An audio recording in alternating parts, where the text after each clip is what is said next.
عشق تو یہ ہے کہ محبوب کو اونگ آ جائے، محبوب کی آنکھ لگ جائے اور محبوب کا سر انور غار یار کی گود میں ہو، تو محبوب کے آرام میں خلل پیدا ہو جانے کے ڈر سے، محبوب کے بیدار ہو جانے کے ڈر سے غار یار کے جسم میں ذرا سی حرکت پیدا نہ ہو، یہاں تک کہ جس پاؤں سے سانپ کے بل کا منہ بند کیا ہو اس ایڑی پر سانپ ڈس لے تو جسم میں حرکت تو دور ذرا سی جنبش بھی پیدا نہ ہو، اور پھر آنکھ سے آنسو جاری ہوں اور والضحیٰ کے چہرے پر جا گریں، محبوب کی آنکھ کھل جائے، محبوب بیدار ہو جائیں، اور محبوب بھی وہ کہ جو ڈسے ہوئے سانپ کے زخم پر اپنا لعاب دہن مبارک لگائیں اور زہر کا اثر زائل کر دیں۔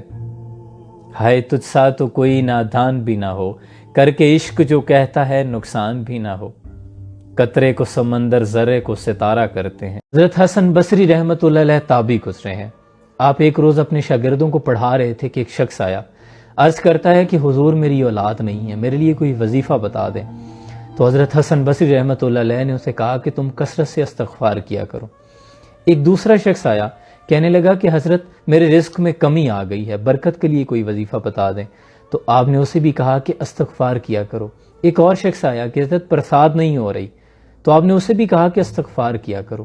تو شاگردوں نے بڑی حیرت سے پوچھ لیا کہ حضرت آپ نے سب کے لیے استغفار کا ورد ایک ہی بتایا، جبکہ ان کی دعائیں اور تمنائیں مختلف تھی۔ تو حسن بصری رحمۃ اللہ علیہ فرماتے ہیں کہ تم نے سورہ نور نہیں پڑھی؟ اللہ فرماتا ہے تم کثرت سے استغفار کرو، اپنے گناہوں کی معافی طلب کرو، اللہ تمہارے لیے باغات پیدا کر دے گا، اللہ برسات نازل فرمائے گا، اللہ اولاد کی نعمت سے نوازے گا، اللہ تمہارے لیے نہریں کو دعا دے گا۔ کثرت سے استغفار کیا کرو۔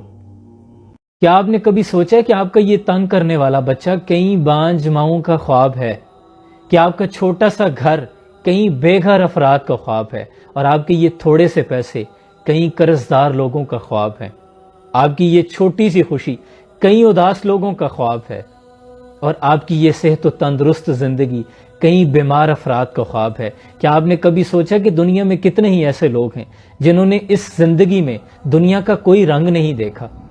کتنے ہی ایسے لوگ ہیں جنہوں نے نہ آج تک کوئی لفظ بولا اور نہ ہی سنا؟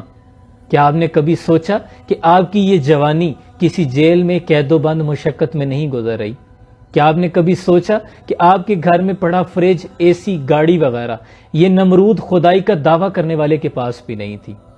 اور یہ نوالا جو آپ کھاتے ہیں پیسوں سے نہیں قسمت سے کھاتے ہیں، اگر اللہ کی مرضی شامل نہ ہو تو یہی نوالا آپ کی جان لے سکتا ہے، لیکن ہم لوگ کم ہی شکر کرتے۔ گندم کی بالیاں ہی وہ بیٹی کو دے سکے، مالک میرے کسان کے کھیتوں کی خیر ہو۔ بزرگ کہا کرتے تھے کہ پتر جب گندم کی فصل پک کے تیار ہو تو اگر آسمان سے سونے کی کنی بھی پڑے نا تو کسان کے دل پہ ناگوار گزرتی ہے، کیونکہ اس نے بڑی محنت کی ہوتی ہے۔ یوں تو اللہ کے ہر کام میں حکمت ہوتی ہے، لیکن دعا ہے کہ اللہ کریم ہمارے کسانوں کے لیے اس بارش کو رحمت بنائے، زحمت نہ بنائے، کیونکہ بڑی امیدیں لگائی ہوتی ہیں کہ فصل آئے گی۔ کسی نے بیٹی کو بیانا تھا، کسی نے بچوں کو پڑھانا تھا، کسی نے بیٹے کو باہر بھیجنا تھا۔ اللہ کریم سب کے لیے خیر فرمائے، آمین۔ میں نے کہا چاچا ظفر کل میرے ہاں کچھ لوگ افطاری کے لیے آ رہے ہیں، آپ کو پکوڑوں اور سموسوں کے لیے کتنا ایڈوانس دے جاؤں؟ تو چاچا نے کہا کتنے دے سکتے ہو؟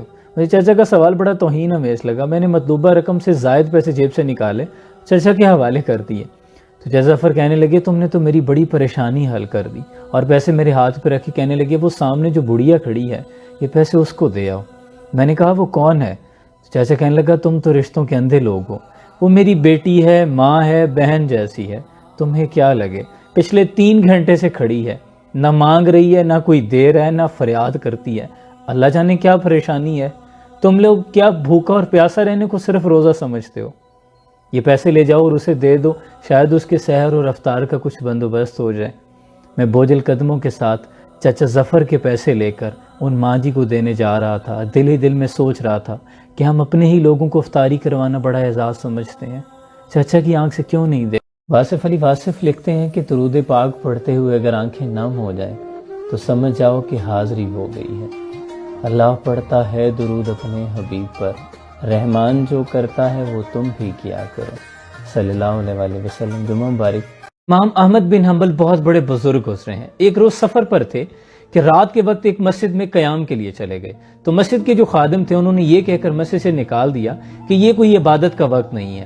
تو امام مسجد کے باہر آ کر لیٹ گئے۔ ایک مسافر راگیر گزرا، اس نے کہا حضرت آپ یہاں کیوں لیٹے ہیں؟ کہنے لگے مسافر ہوں، مسجد والوں نے نکال دیا تو یہاں لیٹ گیا۔ اس نے کہا میرے ساتھ گھر چلیے۔ گھر چلے گئے۔ امام احمد بن حنبل نے رات کو اٹھ کر دیکھا کہ وہ شخص جو اس کو گھر لے کے آیا تھا وہ رات کو آٹا گوندھ رہا تھا اور ساتھ میں استغفر اللہ کا ورد کر رہا۔ کوئی بھی کام کرتا تو استغفار کا ورد کرتا۔ امام احمد بن حنبل نے صبح اٹھ کر پوچھ لیا کہ بندے تو اتنا استغفار کرتا ہے، کبھی اس کا کوئی فائدہ دیکھا ہے؟ تو وہ کہنے لگا کہ میں نے اللہ سے آج تک جو بھی مانگا اللہ نے میری ہر دعا قبول کی، بس ایک دعا رہ گئی ہے کہ کبھی امام احمد بن حنبل کو مل سکوں۔ امام کہتے ہیں تو مجھے اللہ نے مسجد سے نکالا، بندے تیرے پاس لے آیا، یہ تیری دعا کا ثمر تھا۔ یہ استغفار کی برکت